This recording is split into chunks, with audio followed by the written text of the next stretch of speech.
Episode 22. Berulah. Kenzo dan Firza sontak terkejut ketika mendengar ucapan Raka. Kok lo nuduh Eriska sih? Emangnya dia sejahat itu sampai harus menyebarkan berita tidak benar? Iya bro. Enggak mungkin kalau Eriska menyebarkan itu. Seharusnya kita selidiki dulu siapa yang telah membuat berita tidak benar ini. Lagian mana mungkin Eriska berani sampai melakukan hal tersebut. Ini jatuhnya sudah pembohongan publik dan pencemaran nama baik, sambung Firza. Raka hanya diam. Dia merasa jika ini memang perbuatan Eriska, karena sejatinya hanya dia yang tahu masalah di gudang belakang sekolah tersebut. Gimana kalau kita cek CCTV di sekolah? Seru Firza. Nah, benar itu. Kenzo menyahut. Raka akhirnya bisa tersenyum lebar. Dia pasti akan mendapatkan bukti jika yang melakukan hal itu adalah Eriska. Oke, kita besok ke ruang kepala sekolah dan meminta izin untuk mencari tahu siapa yang telah meletakkan kertas di mading itu. Keesokan harinya, Raka, Kenzo dan Firza harus menelan kekecewaan karena CCTV di tempat mading rusak beberapa hari yang lalu. Sepertinya lo bisa jelasin ke kepala sekolah kalau lo difitnah. Jadi berita skandal itu bisa hilang dengan sendirinya karena itu bukan berita fakta. Ucap Firza yang diangguki oleh Kenzo.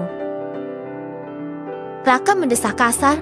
Memang benar juga yang dikatakan oleh Firza jika itu pasti akan hilang dengan sendirinya. Norin melihat Raka yang didejeng yang keluar dari ruang kepala sekolah. Hari masih pagi tapi ketiga cowok tampan itu sudah berada di tempat itu. Tentu saja hal itu membuat Norin penasaran. Kak Raka, ada apa? Tanya Norin setelah mendekati Raka. Firza dan Kenzo menatap Norin tidak suka. Entah kenapa mereka merasa jika Norin semakin tidak tahu malu. Persis seperti Eriska dulu yang mengejar Raka. Norin akan muncul di mana Raka berada, seperti lintah yang akan menempel terus pada mangsanya. Enggak apa-apa, jawab Raka datar. Lama-lama Raka juga merasa seperti apa yang dirasakan oleh sahabat-sahabatnya. Jika Norin sekarang semakin memuakan karena selalu ada di mana-mana, seharusnya Norin menjaga jarak darinya karena masalah gosip itu. Takutnya jika semua orang akan semakin mempercayainya. Kak, gimana sama berita itu? Tanya Norin lagi berusaha mencari perhatian Raka. Raka menoleh ke arah cewek itu. Kamu tenang aja. Aku udah urus semuanya. Jadi kamu gak usah khawatir dan sebaiknya kita jangan dekat-dekat dulu. Karena aku takut jika semua orang akan semakin percaya dengan kabar berita itu. Ucap Raka kemudian pergi meninggalkan Norin yang masih tercengang tidak percaya dengan apa yang dia dengar barusan. Kak Raka, tunggu. Aku hanya ingin agar Kak Raka tidak menuduh Kak Eriska. Kemarin aku lihat Kak Raka dan Kak Eriska bertengkar. Aku tahu Kak Raka cuma ingin melindunginya aku. Tapi kan belum tentu Kak Eriska yang salah. Kasian dia, Kak. Bahkan Kak Raka sampai mengatai Kak Eriska seperti itu. Seru Norin. Raka membelalakan matanya kaget. Begitu juga dengan Kenzo dan Firza. Kedua cowok itu langsung menatap tajam ke arah Raka. Eriska sudah tidak merasa sedih lagi karena ulah Raka. Alasannya hanya satu. Ulangan matematika yang dadakan seperti ini, hal itu lebih membuatnya mumet daripada harus merasakan sakit hati atas ucapan Raka. Gila, gila, gila. Kenapa lo nggak bilang kalau ada ulangan matematika hari ini? Bisik Eriska pada Niken. Anjir, gue juga nggak tahu. Kalau gue tahu gue udah belajar semalaman. Jawab Niken yang juga berbisik. Ayo semangat. Waktu 50 menit dimulai dari sekarang. Seru Pak Ridwan. Eriska menutupi kebodohannya karena semalaman bersedih akibat Raka. Sepertinya kali ini dia harus berjanji tidak akan peduli lagi dengan apa yang dilakukan oleh cowok itu. Sialan, sialan, sialan. Gue gak bisa semuanya, dan akhirnya inilah yang terjadi. Pokoknya saya tidak mau tahu, kamu harus ikut remedi.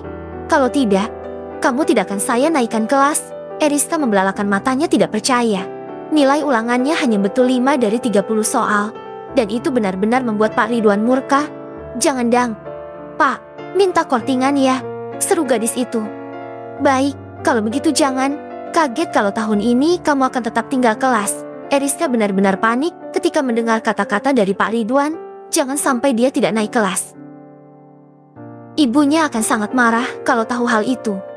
Eriska tidak mau ibu dan ayahnya kecewa padanya. Apalagi saat ini hanya Eriska yang bisa jadi kebanggaan. Kalau kamu mau naik kelas, harus belajar yang rajin. Ini semua nilai mata pelajaran kamu banyak yang menurun. Bapak akan memberimu PR soal pelajaran matematika untuk kamu pelajari dan menjawab semua soal dengan benar. Pak Ridwan sampai menghela nafas berkali-kali, merasa emosi dengan kelakuan muridnya satu ini. Eriska hanya bisa menunduk lesu. Dia tidak mungkin menolak permintaan Pak Ridwan. Nanti Bapak akan membuatkan soal-soal itu dulu. Besok akan Bapak serahkan pada kamu. Saya beri waktu 2 hari untuk menyelesaikannya, ucap Pak Ridwan. Eriska masih diam mematung, mencerna apa yang baru saja guru matematikanya itu ucapkan. Tapi, Pak, tidak ada tapi-tapian. Kamu mau atau tidak? Eriska benar-benar dilema, gelisah, galau, merana. Tapi dia ingat lagi tujuannya setelah berhenti mengejar Raka. Eriska akan belajar agar berprestasi dan mendapatkan juara pertama. Dia akan mengalahkan Raka kalau bisa, dan membuktikan kepada cowok itu kalau dia juga siswi berprestasi seperti kekasihnya si cupu. Baik Pak, saya mau. Aduh, mati gue. Gue bisa nggak ya? Itu kan pelajaran yang paling gue benci. Apalagi Pak Ridwan pasti ngasih soal yang sulit, batin Eriska. Dengan rasa letih yang menguras pikiran karena harus melawan pelajaran yang sangat tidak disukanya itu, membuat Eriska langsung lemas seketika. Eriska memangku wajahnya dengan pikiran yang kacau. Sungguh dia tidak akan sanggup dengan tantangan dari Pak Ridwan itu. Soal matematika yang harus selesai dalam waktu 2 hari.